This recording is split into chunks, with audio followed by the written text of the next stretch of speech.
بسم الله الرحمن الرحیم. قدرمنو د انګریزي د زده کړې مینوالو، اولنی سبق دی. اولنی سبق د الف با تا سا دی. هر زبان خپل الف با تا سا لري، لکه عربي چې الف با تا سا لري، انګریزي داسې الف با تا سا لري. عربي حروف ته حروف هجا ویل کیږي او دې ته حروف هجا نه بلکې دې ته موږ الفابیټس وایو په انګلیش کې. الفابیټس نو دا چې دي دا شپږ حروف دي. دا پر دوه قسمه باندې دي، یو غټ حروف دي، یو کشنی حروف دي. غټ ای بی سی او کشنی ای بی سی. زما په څنګ کې چې کوم تاسو ته معلومیږي لوړ حروف چې دي دا غټ ای بی سی سره راځي او کښته چې دي دا د وړې ای بی سی یعنی د کشنی ای بی سی څخه دي. کم حروف چې تاسو ته سور رنګ راوړي دغه سور رنګ والا حروف دغه موږ وایو، تاسو را سره تکراروي نو تاسو به پر ژبه باندې هم واورئ دا حروف او لیکي په خپل کتابچه کې هم بیا ولیکي. اول حرف A A A B B B C C C D D D E E ګوره اول لفظ A و دا E دی، په دې کې فرق کوي. E F F F G G G H H H I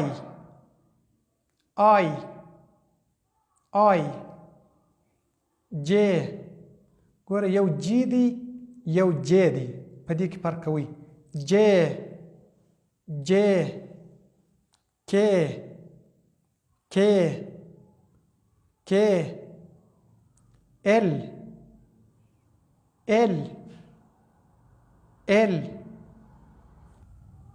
M M M N N N ګوره د M N د دې فرق شته. O O O P P P Q Q Q R ګوره R یا R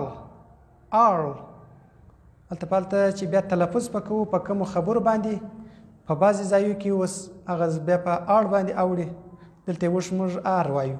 R R S S S S T T T U U U U V V V V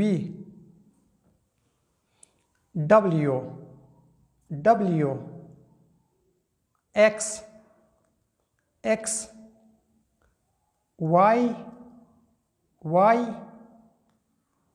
Z یا Z ګوره Z یا Z دواړه ویل کېږي. Z Z دا شپږ حروف دي.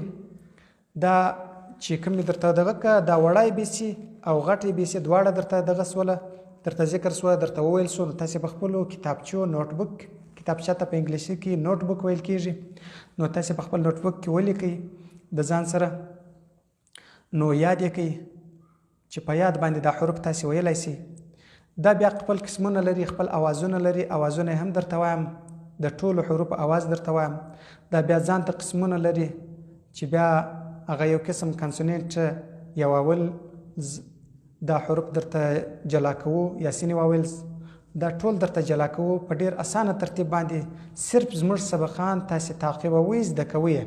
کم لفظ چې زه وایم ستاسو سره ته زما سره تکراروئ، زه درته وایم تاسې تکراروئ را سره. هغه د دې دپاره چې ستاسې پر ژبه باندې هغه لفظ واوړي، ډېر په اسانه ترتیب، ډېر په ښه ترتیب باندې زه ستاسو سره دا خدمت کوم. نو تاسې د خپل ځان سره خدمت وکړئ چې زه څنګه ستاسو سره خدمت کوم، ستاسو د طرفه ماته هیڅ ګټه نه راځي، دنیایي هیڅ ګټه ماته نه راځي، خو زما چې زه دا خدمت ستاسو سره کوم تاسې د خپل ځان سره وکړئ. السلام علیکم ورحمة الله وبرکاته.